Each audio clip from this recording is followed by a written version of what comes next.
2월 13일 목요일 아침 묵상 누가복음 3장 1절에서 14절 말씀 살펴보도록 하겠습니다.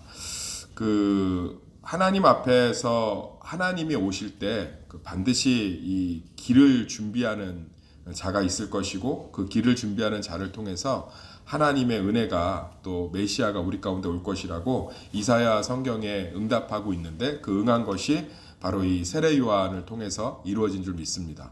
그러니까 왕이 오는 것은 반드시 뭐가 있다는 거예요? 어떤 징표. 왕이 오는 것은 반드시 어떤 예비하심이 있다는 거예요. 많은 성도들이 우리가 이런 시대를 살아오지 못했기 때문에 이 말씀이 우리에게 잘 와닿지 않는데, 옛날에는 왕이 오려면 어떤 반드시 그 앞길을 예비하는 선봉 부대라든지 아니면 나팔을 분다든지 아니면 왕만 통과할 수 있는 문을 미리 열어둔다든지 하면서 왕이 올 것들을 준비하는 것이 있었습니다. 그래서 많은 사람들이 왕이 오는 것을 잘 준비할 수 있도록 도왔습니다. 우리도 비슷하게 보면 비가 오려면 날이 좀 흐려지잖아요. 그리고 이렇게 그 다음 날 좀 날이 좀 많이 더울 것 같으면 달에 좀 달무리가 진다든지 이런 것들이 있지 않습니까? 저도 비슷한 거라고 볼 수 있을 것 같은데, 예전에 제가 통영에서 경남 창원 마산 쪽에서 근무를 할 때 거제도로 갈 수 있는 길이 지금 여러 개가 뚫렸지만 그때는 그 길 하나였어요. 그러면 김영삼 전 대통령이 추석하고 설에는 꼭 거제도에 있는 자기 고향으로 내려갑니다. 그러면 한 보름 전부터 엄청나게 훈련을 해요. 신호에 걸리면 안 되거든요. 대통령 차가 신호에 걸리지 않고 모든 신호를 일사통과해서 지나가게끔 하는 게 목적이기 때문에 그런 훈련들을 보름 전부터 합니다. 굉장히 이게 쉽지 않죠. 그리고 군부대가 그런 부대들이 다 이제 배치가 돼서 대통령이 거제도로 들어가는 데 있어서 안전할 수 있도록 준비를 합니다. 하나님이 우리 가운데 오시는데도 그런 준비들이 필요했죠. 그런데 하나님의 오심의 준비는 세례 요한을 통한 회개의 준비였습니다. 하나님께서는 이스라엘 백성들과 그 주변에 있는 모든 사람들의 죄악들을 세례 요한을 통해서 드러내심으로 말미암아 철저하게 회개하고, 또 하나님의 나라를 믿음으로 말미암아 왕이 오실 길을 준비하고 있는 줄 믿습니다. 지금도 좀 비슷해요. 예수님이 이미 우리 가운데 오셨고 또 성령이 우리 가운데 내주하시지만, 하나님께서 우리를 하나님의 사람으로 만들어 가시기 위해서 가장 먼저 하시는 게 우리를 회개케 하시는 건 줄 믿습니다. 그래서 말씀이 우리를 찔러가고 또 삶의 고난이 우리의 연약함들을 드러낼 때 겸손하게 회개하고 정말 주님 앞에 나아갈 때 주님 안에서 놀라운 일들이 벌어지는 줄 믿습니다. 많은 분들이 좀 우리 가운데 분명히 고백해야 될 건, 하나님께서는 우리를 축복하시고 성령 가운데 우리를 인도하시기 위해서 참 많이 회개케 하신다는 거예요. 그런데 말씀을 통해서 회개케 하는 것보단 고난을 통해서 회개케 하는 게 더 익숙하지요. 왜냐하면 사람이 그래요. 그러다 보니까 우리가 날마다 말씀 앞에서 깨지면서 주님 앞에 우리 자신을 점검하고 주님이 기뻐하시는 모습으로 드리기보다는 그저 사실은 그냥 이렇게 신앙생활 하는 경우가 많아요. 그런데 고난이 오면 우리의 민낯이 다 드러나죠. 우리의 연약함, 우리의 부족함, 우리가 의지했던 것들, 우리가 잘못 바라보고 있었던 것들이 다 드러납니다. 그것을 이제 경험하게 되면 우리는 하나님 앞에 엎드려서 회개하게 되죠. 그래서 하나님이 고난이라는 방법으로 우리를 회개케 하는 것을 참 즐거워하지 않는 것 같아요. 성경을 보면 그것을 하나님 스스로가 굉장히 어쩔 수 없는 선택임을 표현을 많이 하고요. 그리고 굉장히 괴로워하십니다. 하나님께서 이스라엘 백성들이든 자신의 자녀들에게 고난이라는 방법을 통해서 회개케 하는 것들을 참 어렵게 불편해하세요. 불편해하십니다. 오히려 하나님께서는 선지자들을 통해서 회개하길 원하죠. 그래서 보면 한 100년 전, 100년에 앞서서 이렇게 하나님이 선지자들을 보내서 이사야, 예레미야 선지자를 통해서 회개하길 원하잖아요. 그런데 그들이 회개하지 않고 결국은 자기의 길로 가서 어쩔 수 없이 바벨론이나 아수르나 로마나 이런 바사제국 페르시아를 통해서 이스라엘 백성들을 고난 가운데로 허락하십니다. 그럼 그 고난 가운데서 이제 회개가 일어나고 자정운동이 일어나서 다시금 하나님의 은혜를 체험하는데, 우리 사랑하는 성도님들은 날마다 듣는 자리에 있음으로 말미암아 거기서 선포되는 말씀으로 우리가 정말 깨어지고 참된 회개를 통해서 하나님의 은혜와 성령의 임재와 또 하나님의 일하심들이 더 분명하게 나타나기를 예수의 이름으로 축원합니다. 그런데 이제 이 회개가 겉의 행동을 회개하는 게 문제가 있다는 거예요. 그러니까 오늘 이제 세례 요한이 이렇게 회개를 선언하면서 예수님이 오실 것들을 예표하니까 많은 사람들의 영혼들이 이제 영적인 질문들을 하면서 윤리 도덕적인 자기의 행위들을 이렇게 얘기합니다. 이제 세리들이 묻죠. 세리들도 12절 보면 세례를 받고자 하여 와서 이르되 선생이여 우리는 무엇을 하리이까 하매. 그러니까 뭐라고 그러죠? 부가된 것 외에는 거두지 말라. 이거 불가능한 일이에요. 쉽지 않습니다. 군인들에게도 묻습니다. 우리는 무엇을 하리까 하며 사람에게서 강탈하지 말며 거짓으로 고발하지 말고 급료를 족한 줄 알아. 이것도 쉽지 않은 일이에요. 그러니까 많은 사람들이 와서 세례 요한한테 우리가 어떻게 해야 구원을 받습니까? 어떻게 해야 이 참된 회개에 이를 수 있습니까? 라고 했을 때 세례 요한은 구약의 마지막 선지자로 딱 거기까지예요. 행동 수정. 많은 분들이 회개를 행동 수정으로 생각합니다. 예수 시대를 살고 있는데. 그러니까 아직도 제가 참 안타까운 게 한국 교회는 대부분 구약 시대를 벗어나지 못한 것 같아요.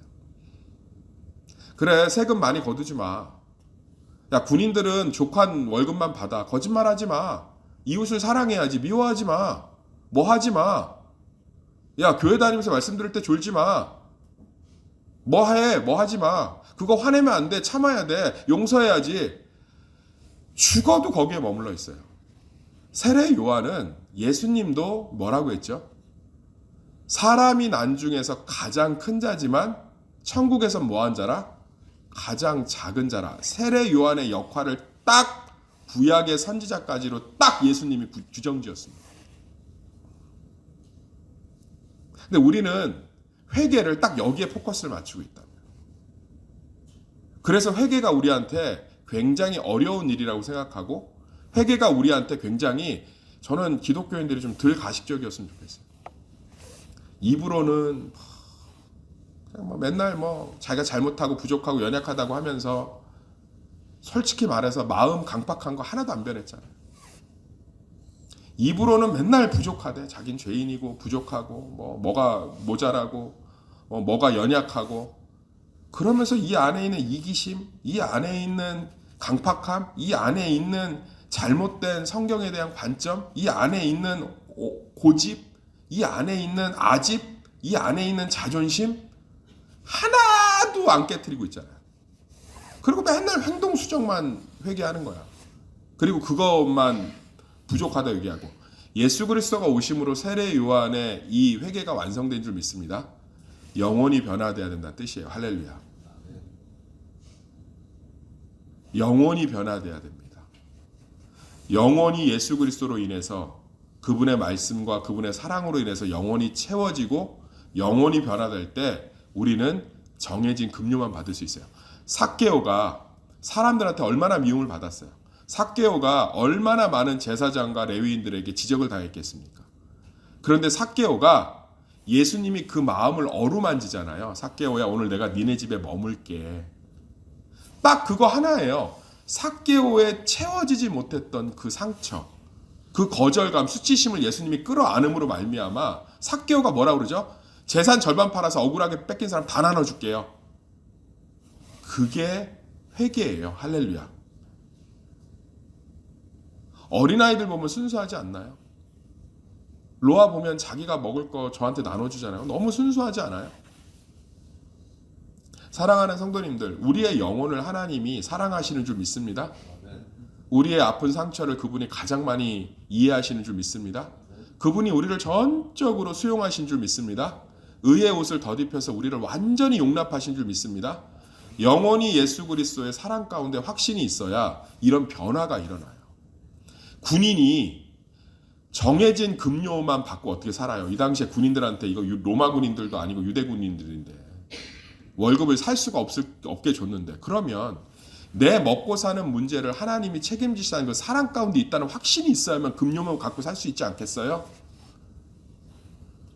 정해진 세금만 어떻게 걷어요? 월급을 안 정해줬는데 세무공무원들한테 월급을 안 줬다고 정해진 세금 액수만 정해놓고 너 한 달에 2,800만 원씩 무조건 니네 지역에서 세금 내. 그럼 월급을 안 줬다고요. 그러면 2,800만 원 걷어서 세금 내고 나면 자기는 어떻게 키워? 애 네다섯을 어떻게 키우냐고요. 그러니까 5, 6천 정도 뜯어야 돼요. 이게 가능하다고 생각하세요? 원수를 사랑해라. 자기 자신이나 좀 사랑하세요. 안 되는 걸 왜 자꾸 되는 것으로 여기는지 모르겠어요. 안 되니까 예수님이 오시지 않았겠어요? 되면 십계명이 가능하면 제가 진짜 한 번만 생각합니다. 그게 가능하면 예수님 뭐하러 옵니까? 선지자 통해서 이야기하지. 야 똑바로 살아. 야 용서해. 야 정신 차려. 야 제가 하는 게 아니라 하나님이 선지자 통해서. 그러면 끝날 거 아니에요? 정신 차려야지, 사랑해야지, 막 사랑하고. 정신 차려야지, 거짓말하지 말아야지, 거짓말 안 하고. 정해진 세금만 뜯어야지, 정해진 세금 뜯고. 이렇게 하면 안 되지, 이렇게 하고. 뭐하러 오십니까? 그 하늘 보좌를 버리고 바퀴벌레만도 못한 인간의 육신으로 들어오셔서 뭐하러 성육신을 하셔서 십자가에 죽으세요? 뭐하러? 진짜 예수 얘기만 한번 해봅시다. 뭐하러? 안 되니까 오신 거잖아요. 할렐루야. 안 되니까. 안 되니까. 근데 우리는 아직도 회개를 행동 수정으로 여기니까 회개가 질이 멸렬한 거야. 해도 반복하고 해도 반복하고 해도 반복하고. 그러니까 맨날 입에 부족하대. 나는 부족하고 뭐가 없고 뭘 안 하고 뭘 깨달았고. 그렇게 해서 20년을 깨달았으면 천지 만물의 원리의 섭리를 다 깨달았을 줄 믿습니다. 안 되는 거예요. 그런데 하나님의 사랑이 이 안에 차기 시작하면 할렐루야. 그러면 아까 얘기했잖아요. 내가 급료를 세금을 정해주지 않아. 납부할 세금만 정해주고 근데 내 먹고 사는 문제를 하나님이 책임지다는 그 사랑의 확신. 그러면 재산의 절반을 팔아줄 수 있는 거예요. 할렐루야. 내가 이렇게 강하게 사람들을 핍박해서 군인들이 그것을 핍박해서 뜯어내지 않아도 하나님이 나의 존재감, 나를 나되게 하신다는 그 확신이 있으면 그들을 용서하고 보낼 수 있는 거예요. 문제는 우리의 영혼이 하나님과 교제하고 사랑하며 살도록 창조되었는데 그게 인간이 에덴 동산을 떠남으로 말미암아 깨져서 남편과 아내와 남녀와 세상을 통해서 그 사랑을 충족하고 싶은데 안 된다고요. 안 된다고. 줄 수 없는 사람들끼리 모여 있으니까. 그래서 예수 그리스도가 오심으로 하나님이 우리에 대한 자기의 사랑을 확증하신 줄 믿습니다. 자기의 재산을 절반을 팔 수 있으세요? 못하잖아요. 까놓고 얘기합시다. 못하시잖아요. 그런데 유일하게 할 수 있는 대상이 있어요. 자식. 자식은 할 수 있어요. 재산의 절반이 아니라 신장이든 간이든 다 떼어줄 수 있어요. 왜죠? 왜죠? 사랑하니까.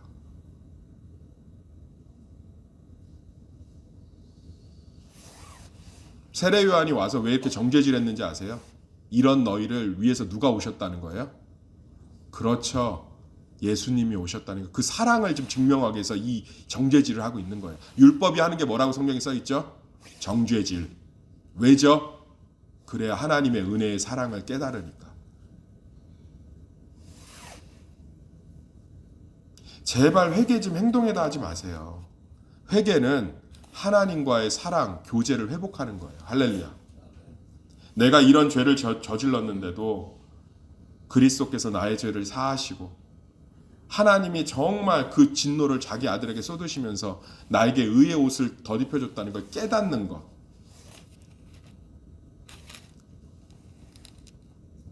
깨닫는 거예요. 이게 본질이에요. 이게 복음의 능력입니다. 우리 교회 성도님들이 이것들을 정말 깊이 묵상하고 깨달으시기를 간절히 소망합니다. 행동의 수정은 아무짝에도 쓸모없어요. 불교도 하고 있습니다. 오히려 행동의 수정은 불교 쪽이 훨씬 더 강해요. 버려라, 해탈해라, 잊어라. 모든 종교가 행동의 수정을 요구합니다. 그런데 기독교만 유일하게 영혼의 변화를 이야기합니다. 할렐루야. 영혼은 하나님과 교제하며 살 때 온전히 변화되는 줄 믿습니다. 저는 지금도 우리 성도들 가운데 정해진 세금만 걷고 남의 것을 뺏지 말라는 일이 즉시 이루어질 수 있습니다. 예수 그리스도의 십자가의 사랑을 확신할 때 용서할 수 있고 이해할 수 있으며 족하게 되며 품어낼 수 있고 담대할 수 있으며 여유로울 수 있고 안아줄 수 있으며 나아갈 수 있고 소망할 수 있으며 기대할 수 있는 줄 믿습니다. 그래서 저는 제가 죄 짓고 넘어지면 회개할 때 하나님과의 교제에 집중합니다. 다시금 그분과의 온전한 교제의 회복을 위해서.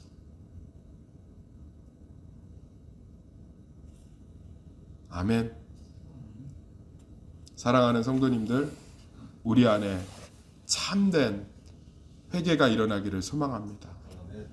세례 요한의 시대에 그만 머물러 계시길 소망합니다. 39권의 창세기부터 말라기까지에 그만 머물러 계시기를 간절히 소망합니다. 그만 머물러 계시기를 간절히 소망합니다. 27권의 마태복음부터 요한계시록의 세상으로 들어오시기를 간절히 소망합니다. 그럴 때 구약이 완성됩니다. 그러니까 행동 가지고 지적하고 행동 가지고 그러니까 행동을 숨기죠. 숨긴다고. 왜? 교회에서 행동 갖고 지적하니까 내 모습을 보이기 싫은 거야. 내 연약한 모습, 무지한 모습, 무식한 모습, 이기적인 모습, 답답한 모습, 질투하는 모습, 비교하는 모습, 열등감 있는 거 다 숨긴다. 근데 하나님의 온전한 사랑을 확신하면 내 연약함이 드러나는 줄 믿습니다. 거기서 하나님의 역사가 벌어지는 거예요. 그러면서 너무 자연스럽게 하나님 안에서의 회복들이 일어납니다. 그것들이 우리 가정을 변화시키고 우리 관계를 변화시키고 나를 변화시키고 교회를 변화시키고 세상을 변화시키는 원동력이 되는 줄 믿습니다. 유명한 범죄자들이 회개했다 간증 집회 다니다가 또 범죄해서 교도소 들어가고, 크리스천 연예인들이 시상식 때 하나님께 영광 돌린다고 하고 간증 TV 프로그램에 나왔다가 마약 중독하고 자살하고, 그거 보면서 정신적 공황 안 빠지세요? 뭐지? 신앙이 뭐지? 신앙을 다 행동으로 배워서 그래요. 행동 수정으로. 박효진 장로가 그런 얘기를 해요. 감옥에 있으면 다 차단돼 있는데 거기서 변화된 행동을 어떻게 행동의 변화라 볼 수 있냐. 죄수들이 착각을 한대요. 그 아래 있으면 할 게 책 읽는 거하고 성경 읽는 거하고 예배 드리는 거밖에 낙이 없으니까 자기들이 변한 줄 아는 거야. 그런데 세상에 나오면 자기들의 변하지 않은 모습이 그대로 드러나는 거죠. 대신 하나님과 영적인 연합, 하나님의 온전한 사랑 가운데 자기의 삶을 치유한 사람들은 나가서도 똑같이 산다고 하더라고요. 사랑하는 성도님들, 다시 한번 우리 영혼의 문제와 그 영혼을 지금도 사랑하시기 위해 자기 아들을 내어주신 하나님의 사랑 가운데 날마다 참된 충만과 풍성함이 넘치시기를 예수의 이름으로 축원합니다.